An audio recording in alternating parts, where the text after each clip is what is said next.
Bienvenida o bienvenido. Hoy nos metemos de lleno en un sector potentísimo en Ecuador, la cría del camarón Litopenaius baname, el camarón de patas blancas. Sí, el famoso baname. Exacto. Y ojo, que Ecuador no es un actor más. Es el mayor exportador del hemisferio occidental. En 2022, las cifras superaron los 7.200 millones de dólares. Una barbaridad. Una auténtica barbaridad, sí. Un pilar económico. Pues nuestra idea hoy, basándonos en análisis de datos y optimización que hemos estado mirando, es entender un poco cómo la estadística, los números, están ayudando a afinar esta industria, que es súper compleja, ¿verdad?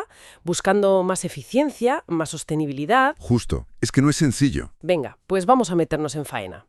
Cultivar camarones es que no es mirar una sola cosa, no. Es como un puzzle enorme. Totalmente. Es un sistema muy interconectado.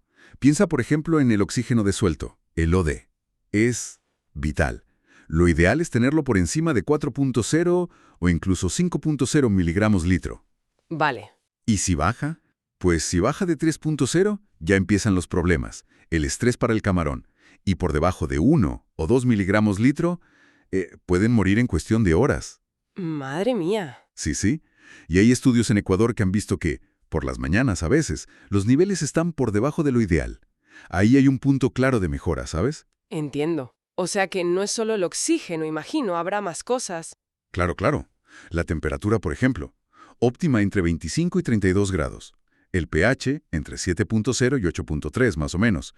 Y la salinidad, ese es otro tema clave. La sal. Sí, este camarón, el banamey, es eurialino, o sea que aguanta rangos amplios de salinidad. Ajá. Pero adaptar las larvas, las postlarvas, a aguas de baja salinidad es muy delicado. Si no se hace bien, las mortalidades pueden llegar al 75%. Un 75%. Vaya. Eso es jugarse casi todo, ¿no? Ni más ni menos. Es un momento crítico. Y es que todo se relaciona, ¿entiendes? La temperatura afecta cuánto oxígeno disuelve el agua. Los desechos orgánicos consumen oxígeno y además liberan amoníaco, que es tóxico. Claro, una cosa lleva a la otra, una cascada, como decías. Exacto. Entender esas conexiones es fundamental. Y vale, los mantenemos vivos, sanos, pero luego hay que ver cuánto producen, ¿no? Las métricas de rendimiento. Tasa de crecimiento, supervivencia y el famoso factor de conversión alimenticia, el FCA. Eso es. El crecimiento, pues se busca que esté sobre los 0.9 gramos por semana, más o menos. La supervivencia, idealmente por encima del 75%, aunque a veces cuesta llegar, como veíamos con ese riesgo en la aclimatación. Ya. Y el FCR, que mide cuántos kilos de pienso necesitas para producir un kilo de camarón, eso es crucial para la rentabilidad. Lo ideal es 1.1-1.2. Bueno, por debajo de 1.5 ya está bien. Claro, porque conseguir un FCR de 1.1 en vez de 1.5, eso no es solo un número, es usar casi un 30% menos de alimento, un ahorro bestial y menos impacto, ¿no? Exactamente. Ahí está la clave económica y también la ecológica. Y aquí, pues, es donde la tecnología está cambiando las reglas del juego. Los sensores y todo eso. Sí. Se está pasando del muestreo manual, que, tiene sus limitaciones, posibles errores, a usar sensores IoT, que miden OD, pH, temperatura, en tiempo real. Ajá. E incluso cosas como visión por computadora para estimar el peso o contar los camarones sin tener que sacarlos del agua. Vaya, es como pasar de hacer una foto de vez en cuando a tener un vídeo en directo de cómo está la piscina, ¿no? Justo esa es la idea. Un monitoreo continuo. Pero claro, tener tantísimos datos genera otro reto. ¿Cuál? Necesitas una infraestructura que lo soporte, claro, y sobre todo un preprocesamiento de datos muy riguroso.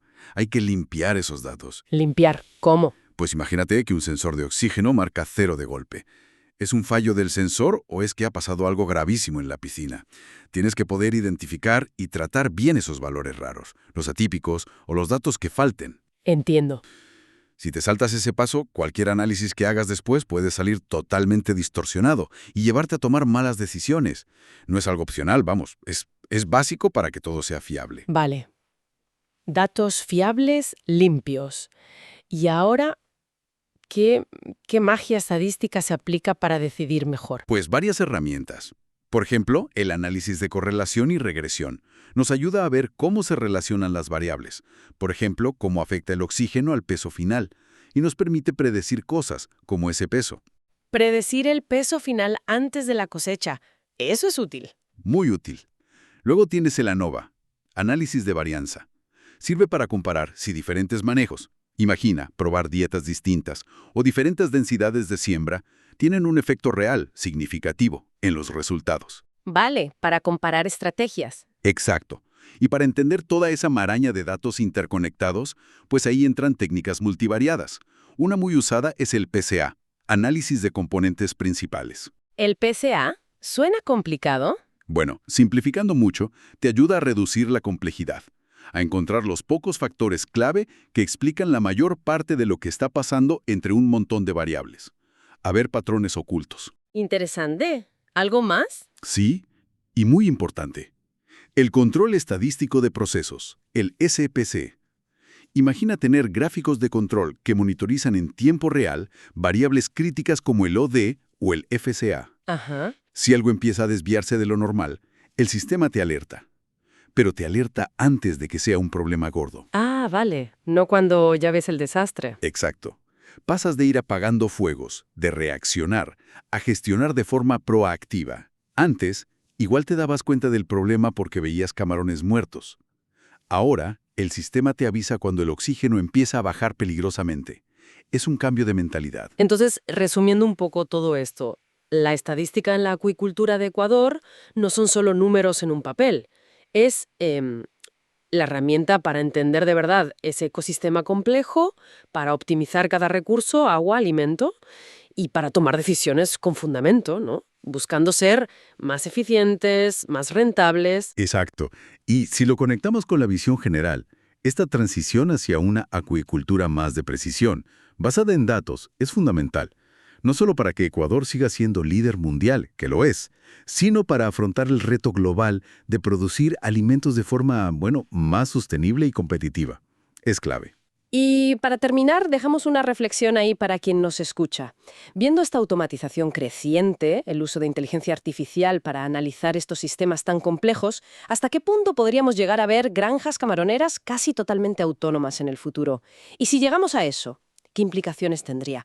¿Qué preguntas nuevas sobre el trabajo, la gestión, surgirían? Ahí lo dejamos.